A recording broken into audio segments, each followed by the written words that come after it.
Good morning, everyone, and welcome again to this digital press briefing where we'll be looking at a number of new developments within the sector and the information that we wanted to provide, particularly to workers and stakeholders, with regards to A, the stimulus package, and B, to look at the training and development programs that we have crafted for the development of the workers during this period when they are laid off.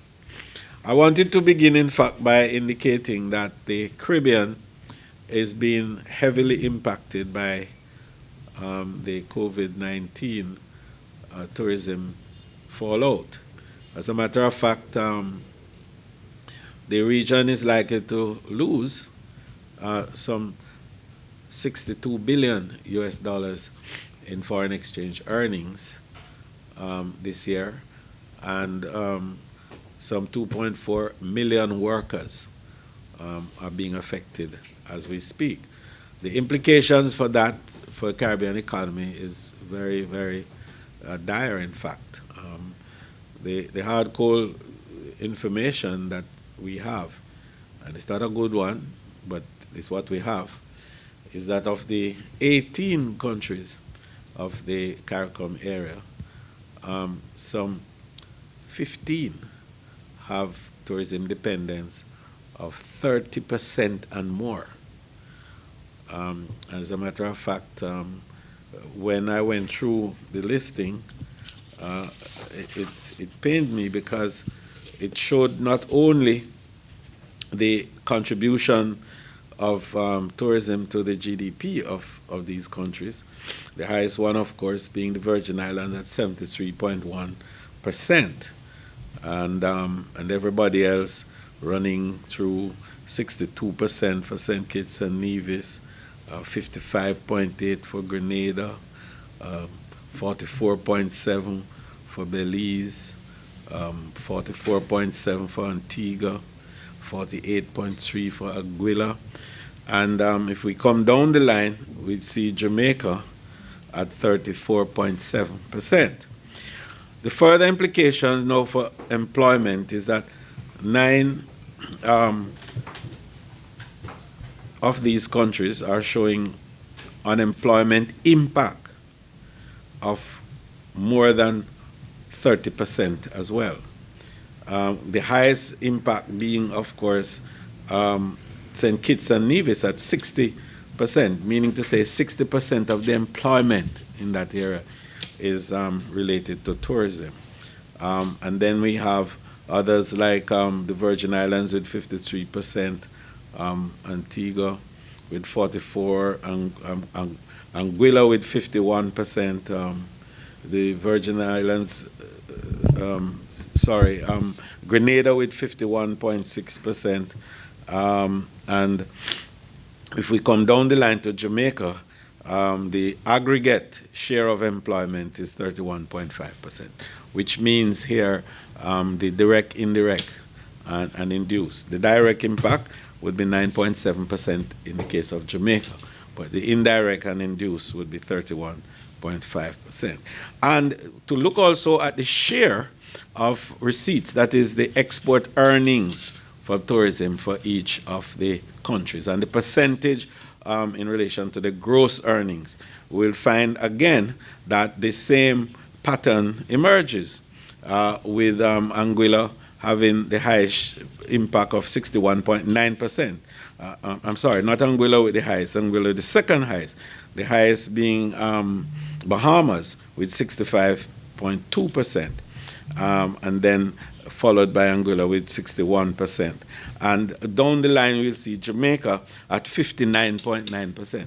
So what it is saying is that the share of the foreign exchange earnings in these countries against the total foreign exchange earning is what we just indicated to you. And in the case of Jamaica here, it's 59.9%, which would be approximately 60%. So we could see why we have to work very hard to restore tourism in the region, and why it is so critical that all of us work assiduously to flatten the curve, to reduce the length of time that this recovery takes, because the economies overall are suffering and bleeding as a result.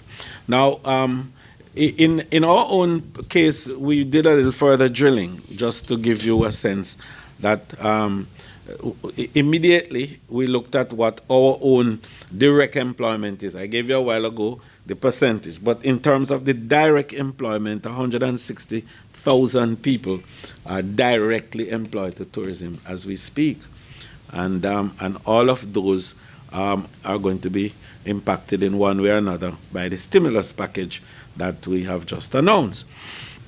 But 40,000 of those are still employed as we speak, meaning to say they are working for whether 2 days or 3 days a week and getting a fraction of their pay by the hotels. So in essence, 120,000 or 75% of the workers employed directly to the industry are now laid off.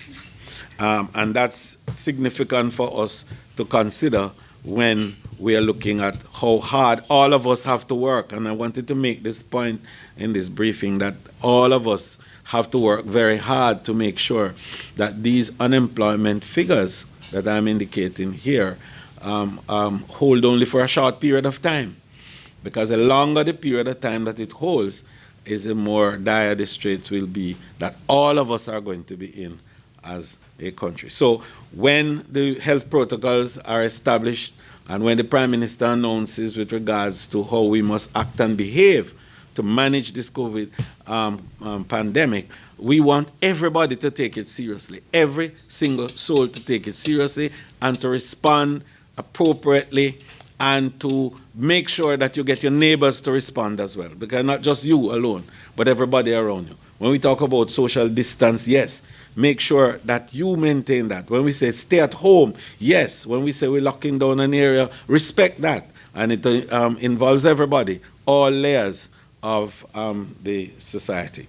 And finally, on our local situation in regards to impact, the first 2 months of this year, we were doing very well. We earned actually $859 million. $859 million US dollars the industry actually brought in the first 2 months. So everything was going well, and we brought in just a little over 1 million visitors during the period, 1,022,000 in fact. So, the trajectory was positive and strong. So what we want to do is to get back into the mode as quickly as possible, and so that the earnings for Jamaica can in fact be restored. Help to consolidate the view that all of us must have, that we have to cooperate fully in every aspect of this program to A, reduce the spread, and B, to get normalcy back to Jamaica as fast as possible.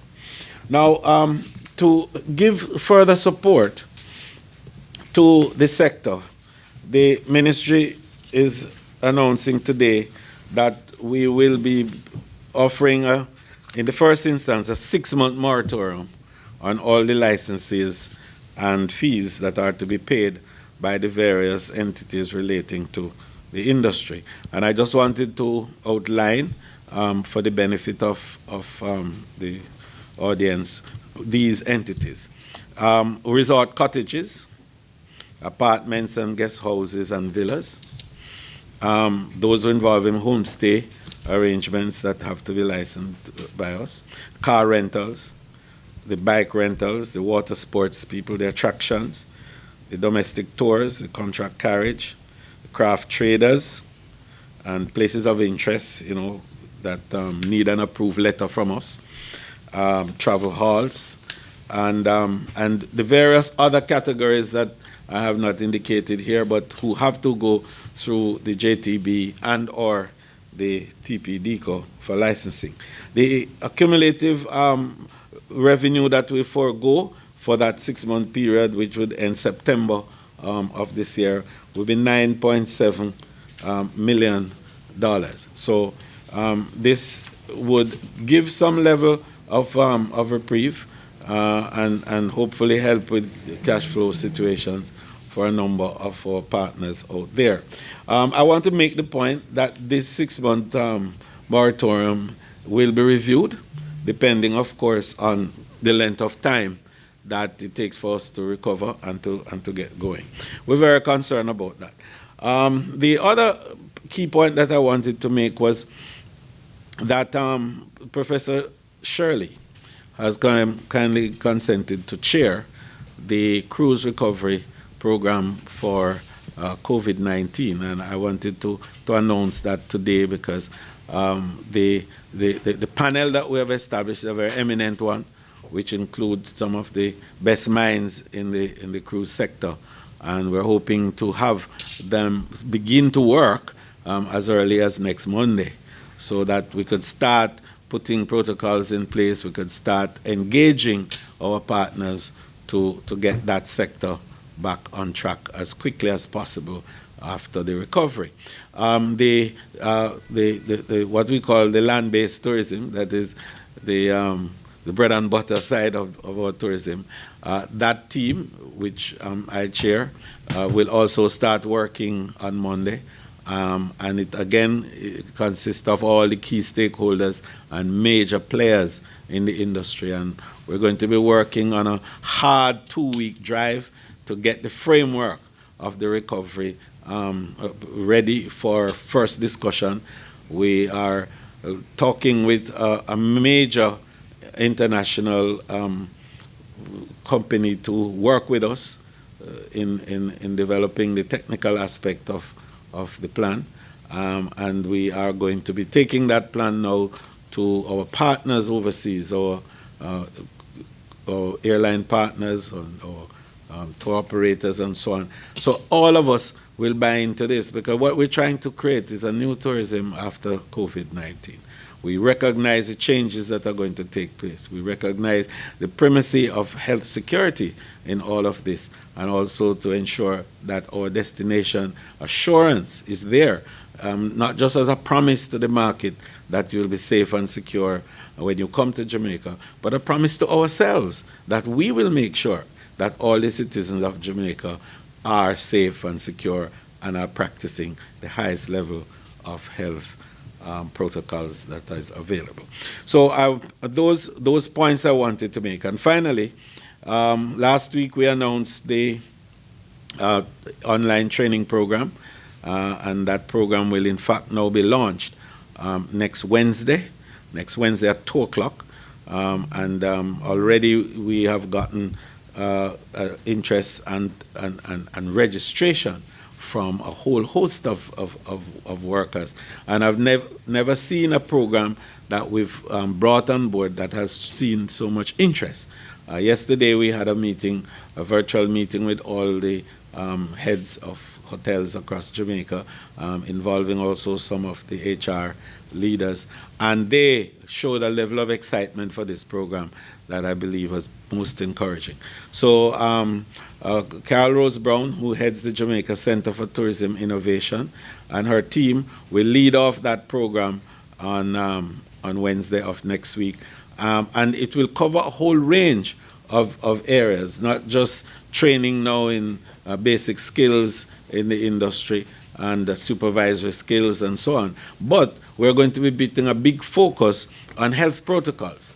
We're going to be looking at what are some of the new ways in which hoteliers are going to have to operate in terms of securing the health of the nation while also securing the health of the visitors. So this, I think, is a new dimension to the program. It wasn't there when I spoke with you the last time, but in the last week, we have come together, and again, through the recommendation of our partners in the industry, we have included that in the curriculum for the online training.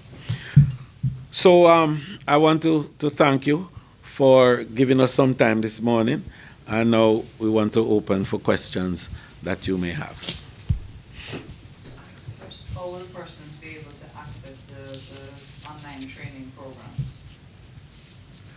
Oh, well, I think that we are going to be putting out, starting this weekend, a clear statement in terms of how you get online, how you access the details of that.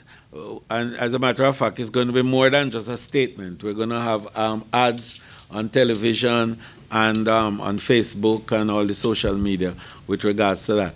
I personally don't have all that detail at this minute to give you, but we will have it all ready for you over this weekend.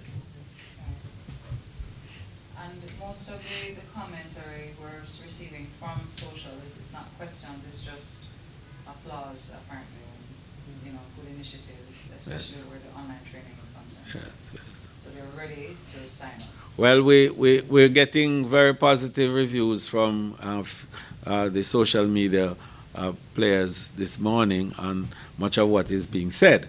And that's good.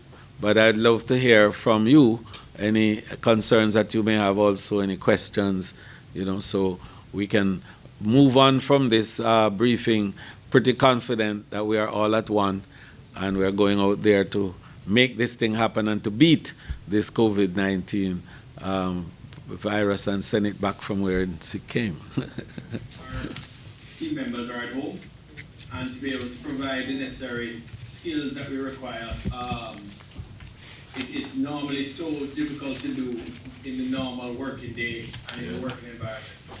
So this initiative is really something that I can completely understand the applause that you're getting and fully support. It is really can make a big difference, especially with the new skills that we're going to need to learn with regards to the new health protocols that are very much going to have to be embraced by every part of the industry, hotels and attractions, transportation, etc. So just wanted to make that note. Thanks, John. Yes, of course, the director is making the good point that this is a key part of the whole tourism resilience that we're building to enable us to respond quickly and bounce back fast after disruptions that may come from time to time. Okay, thank you very much and have a great morning.